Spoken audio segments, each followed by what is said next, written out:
What's going on, guys? This is Docs, and welcome back to another episode of the Sheffield Wednesday career mode. It's episode number 49, and this is it. 4 games to play. It's the season finale, where right now we are in third place, 6 behind. I was going to say 6 clear, 6 behind Arsenal, leading the way, but only a point clear of Liverpool and Chelsea in 4th and 5th, and right now 9 clear of Fulham as well. Because we're 10 clear of Brentford in 7th, and they've played a game extra as well, we can't finish any lower than 6th now. So European football is locked up from here, but Champions League, on the run we've been in, it's looking very precarious indeed. Massive win against Spurs in our last game, ending a run of 3 straight defeats. But heading into the Sunday game, well, as you could see, we were playing the day after Chelsea played on the Saturday. They got themselves a point, so leapfrogged us on goal difference, but it meant now we had 2 games in hand on the Blues,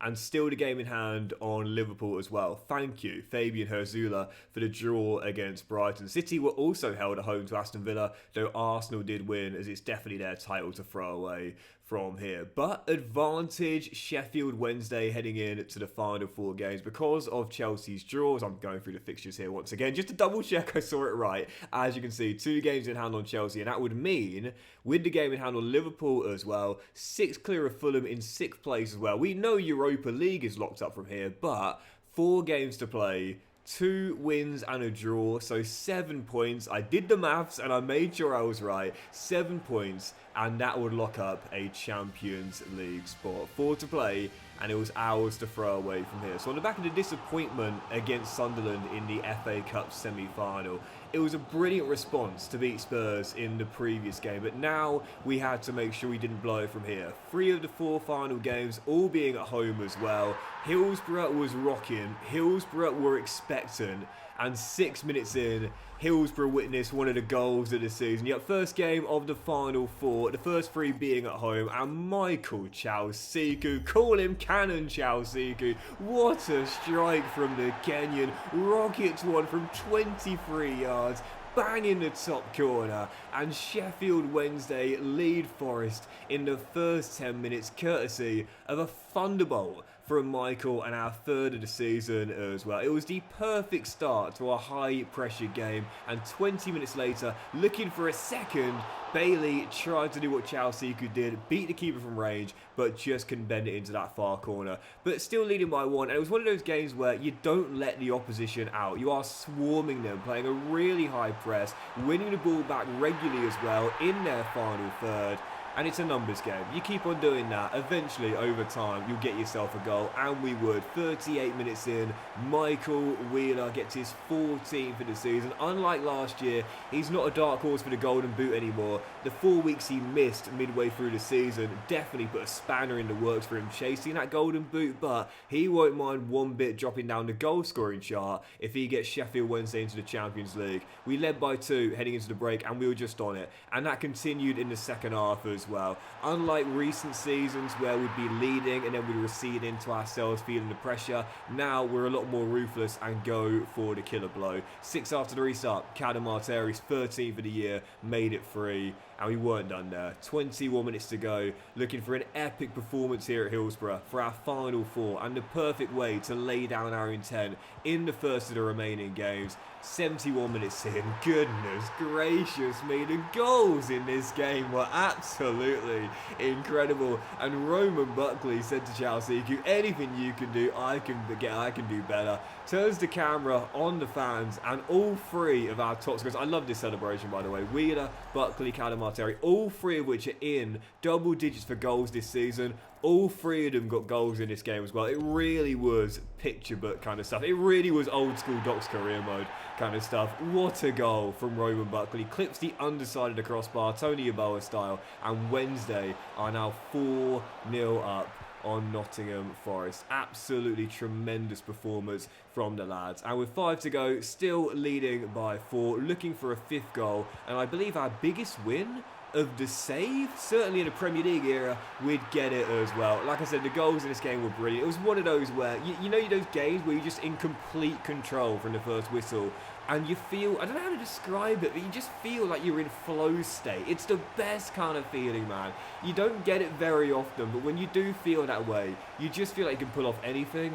Bailey Cadamarteri bags his brace with a chip. It's like my second chipped goal of the save because they're so much harder to execute now. But if there was ever a game to pull it off, it would be one like this. Final score, Sheffield Wednesday 5, Nottingham Forest 0. And I have to be honest here, I'm disappointed. I didn't score more. I probably should have done. But what a win from Wednesday. Back-to-back victories for the first time in several weeks, and a perfect way to start the run off. I said 2 wins and a draw would guarantee it. There's one of the 2 right there. And as we get back to the main menu, as you can see, Liverpool now going into 4th themselves with a with a draw, against Brentford in their game. So cutting the gap, but we still would keep them at bay and have the game in hand as well. So yes, still crucially the game in hand on Liverpool, plus the 3-point gap on them and Chelsea as well, who we also have a game in hand on. So now we can't finish any lower than 5th with 3 games to go. Okay, devil's advocate, we possibly could if Fulham went on a mad run and we lost 3 straight, but let's be honest here, that's not going to happen. But also, only 6 behind Arsenal with 3 to play until we weren't. I didn't realise this. We were playing our game in hand on the Wednesday. I didn't realise, but Arsenal were playing on the Tuesday, and they beat Brighton, so because of that, they're now 9 clear of us with 3 to play. Yes, we've got the game in hand, but realistically, we're not going to win 3 straight, and Arsenal are going to lose 3 straight, so they basically won the title now. Man City could still do it, but they would need to win 3 straight. And again, Arsenal now only need the 1 win. So yeah, it's Arsenal's title now with just 2 games to go for them and 3 games to go from us. We can't make a late run for the Championship. We never really believed we were going to do it anyway. But from here on out, Champions League football is ours to confirm. 2 wins in our final 3 games, and that will secure it. So following game, taking on Sunderland, and you knew heading into this game here it was gonna be a bit emotional because we knew we blew it against them in the FA Cup semi-final. But I said to the fans, the past is the past. We have to learn from it and not be broken by it. We beat the Black Cats here at Hillsborough, and believe me when I tell you, that FA Cup semi-final is going to look like a complete distant memory as we be on the verge of Champions League football. It was the perfect start. What a brilliant season Cadamarteri's had. Our top scorer this year gets another and is 3rd in 2 games as Wednesday take the lead inside the first 7 minutes. And 25 minutes in, as Weedle's doing copious amounts of skill moves here and plays a 1-2 with Cathal Dooley. He gives it back to the young Irishman who crossfields towards Mason Kirk. Kirk controls well and slides it down the line to Roman Buckley. Takes on Nudi Morkiele and beats him with the Berber spin. Then the rainbow flick to beat the number 6, and the finish on the volley as well makes it 2. And like I said, the flow state I had in the previous game against Nottingham Forest is so hard to replicate. I felt like I was doing it here against Sunderland as well. It's a glorious goal from Roman Buckley for his 2nd in as many games. What a season he's had as well. He's taken his game to the next level this year, and Sheffield Wednesday are 2-0 up on Sunderland heading into the break. On the stroke of the hour mark, they would get back in the game. A corner which we failed to clear off the crossbar. Dan Ballard kept it alive, and eventually Gonzalo Ramos turning from close range to make it 2-1. So Sunderland back in the game. Very worried heading to the final few minutes. Would we throw it away again? Piers Charles said no. What a massive save on Simon Adingra as the former Brighton man will slip through. Brilliant stop by the number 1 as we were clinging onto the 3 points. Danger not fully cleared. Chris Rigg finds Dan Neal, and there's Oteg Bayo to win it, make the interception. And as Hurst would hoof the ball long, that would do it.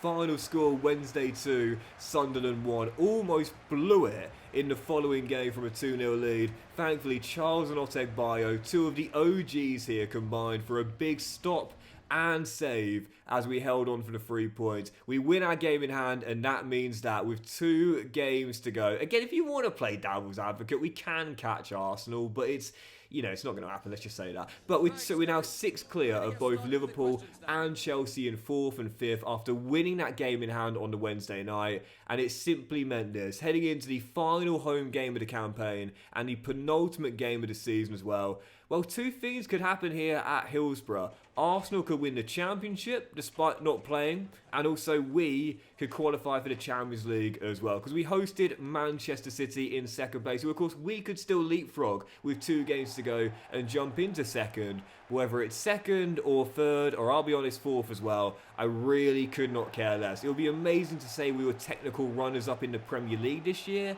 but I couldn't care less, man. Second, third, or fourth, either of those, or any of those, will get us qualifying for the Champions League. All I want to do from here is just get the 1 point we need. 1 point is all it requires now from our final 2 games to qualify for the Champions League. And I wanted it done here at Hillsborough in front of our home fans.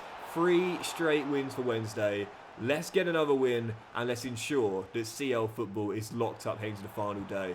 Well, unlike the previous 2 games, I knew this would be a lot tougher, and I got off to a really tough start. City went close in the first half, good save by Charles, kept it at 0-0, and 12 after the restart, still deadlocked. Donnarumma makes a really good save as Cadamarteri was denied yet another goal in this fantastic run. So still deadlocked at 0-0, 6 to play. Man City looking for a late winner because their title aspirations depending on it. Jeremy Doku goes down the left-hand side, whips one to the far post, and Shirky heads it off the back post as we would just hold on, still tied at 0-0, just trying to grind out the goalless draw, because whilst our winning run would come to an end, another clean sheet for Wednesday, our second in 3, and crucially, after, what was it now, 3 wins in our last 4 games, that would do it. The point was all we needed, and Champions League football was guaranteed, and you wouldn't think it based on the full-time animations. Yeah, I've said this before, but EA really need to work on this. We've just qualified for the Champions League with a brilliant mini run,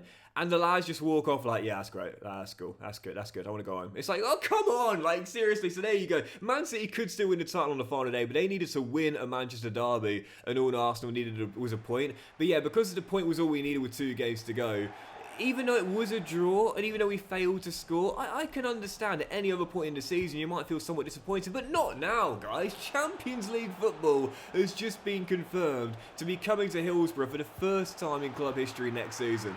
Why are you just walking off the pitch so casually like the result means nothing, when in fact it's one of the biggest results in Sheffield Wednesday club history? I've said this so many times, but the lack of intelligence from in-season situations really needs to be worked on from EA, because that was a historic moment which got no kind of reverence whatsoever. It just felt like another game, and that's often been the problem with me when playing Korean mode. I've said this many times before, but sometimes the games, despite the importance of them, unless it's like a cup final, for example, they're often treated the same way. Those fan reactions there on the final day away at Selhurst Park, where Wheeler scored the only goal of the game with a 1-0 win, those are the kind of reactions you should have seen in the previous game at Hillsborough. But anyway, after a 1-0 win to end the season, a brilliant end to the campaign for Wednesday, going unbeaten in our last 5 games. As you can see, it means this for the table. Arsenal were indeed champions after a win against Sunderland, as we expected, to win the title, 3 clear of Man City. Will we see that in real life? Well, I guess we'll see it for Wednesday. Whilst we finish 5 behind, what a campaign. In the end, a whopping 9 clear of Liverpool in 5th to finish in 3rd. League's best defensive record with only 29 goals conceded all season long, and history for Sheffield Wednesday. Whilst they have won the old Football League First Division many, many years ago, as Everton, Middlesbrough and Hull went down, and Lewandowski's regen won the Golden Boot, by the way. But what you did see in this, by the way, very interesting, Wheeler, Buckley and Cadamarteri all in the top 25. When was the last time you saw 3 of my players all make the top 25 in scoring? Well, it's been a while, but now we've seen it here, as all 3 had brilliant seasons here at Hillsborough. But yeah,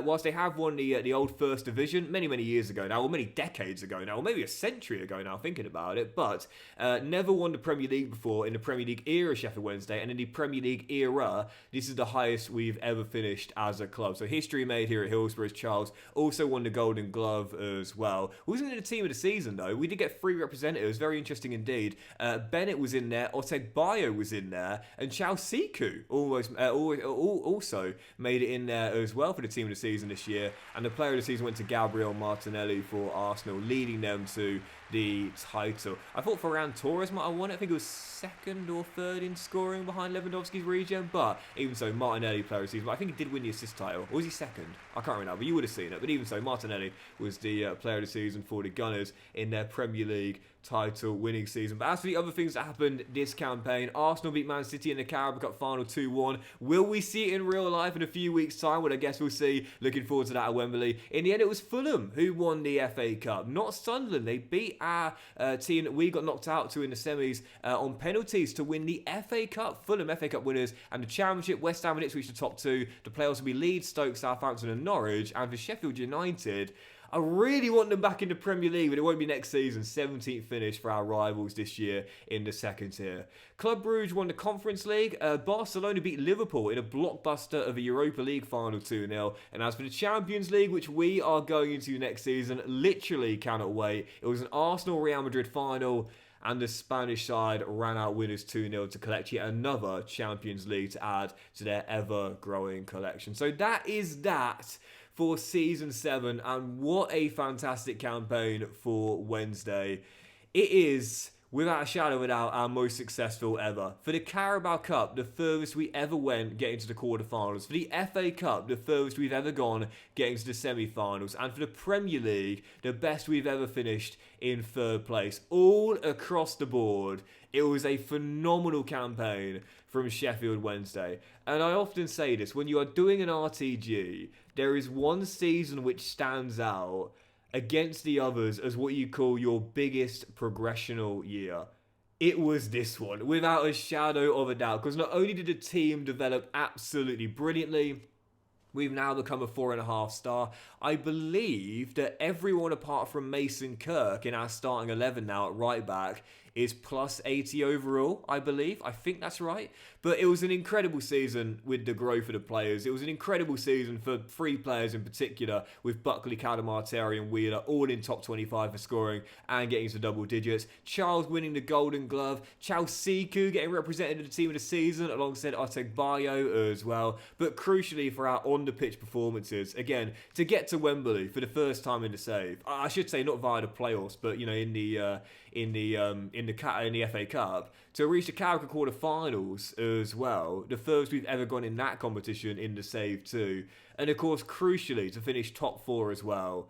Fantastic campaign. Only a few points off the eventual winners as well. No doubt about it. Wednesday took their biggest step this season, and we're only getting better as well. For next season, by the way, just saw him there. Suleiman Diouf, now 78 overall. Brilliant decision to loan him out to Stade Rennais, growing 4 ratings during the season. I showed you his stats there. He's definitely ready to be converted to CB, and he'll certainly start next season as well. And for Zhong Mao, am I going to loan him out again? Surely I can't loan him out again, man. Up to 80 overall. His stats are incredible, man. The pace, the ball control, absolutely phenomenal with the 4-star skill moves too. He only played 2 games for Bournemouth all season long, yet still grew 4 ratings as we say goodbye to Svante Ingolson, club legend for me, at least in this save as well. Down 3, but of course he'll be joining my team Millwall next season. So from next year onwards, we'll have a full Sheffield Wednesday team that is academy graduates here from Hillsborough as well. But yeah, I don't know what I'm going to do with Zhong Mao next season. I might have to loan him out again because, you know, Buckley had a sensational season. Mize is our highest rated player. I don't know where I could play him on the pitch to fit him in, but that's a dilemma for us to sort out in the summer. But yeah, fantastic campaign from Buckley as well. 12 goals and 7 assists as well. Is it crazy to say he was maybe our most important player this season? Possibly Cadamarteri? Because with Wheeler's injury and a slightly lower production in terms of goals, maybe. Cadamarteri definitely had a better campaign than Wheeler this year, but even so, for Wednesday as a whole, our best ever season. Absolutely phenomenal. We've really grown up as a team. And I said it, every single RTG, there's one season which stands out as your most progressional year. That was it this season, where we really believe we can go toe-to-toe with the big boys. We had wins against Man City and Spurs and Manchester United away at Old Trafford, and we won so many games against the big teams. We battled with the big teams. We finished amongst the big teams. And I think now, there's no doubt about it, we are becoming a big team as well and ready to take the next step. We've reached Wembley, we got to a cup semi-final, and now, Wednesday, are heading, for the first time in club history, to the Champions League. I simply cannot wait. But that'll do it for the Sheffield Wednesday Premier, guys. Big thank you for watching the finale. If you've enjoyed it, please do drop a like. Much love to you all. Have a fantastic day, and I'll see you for the next episode as Season 8 begins and Sheffield Wednesday going to the Champions League for the first time ever very soon.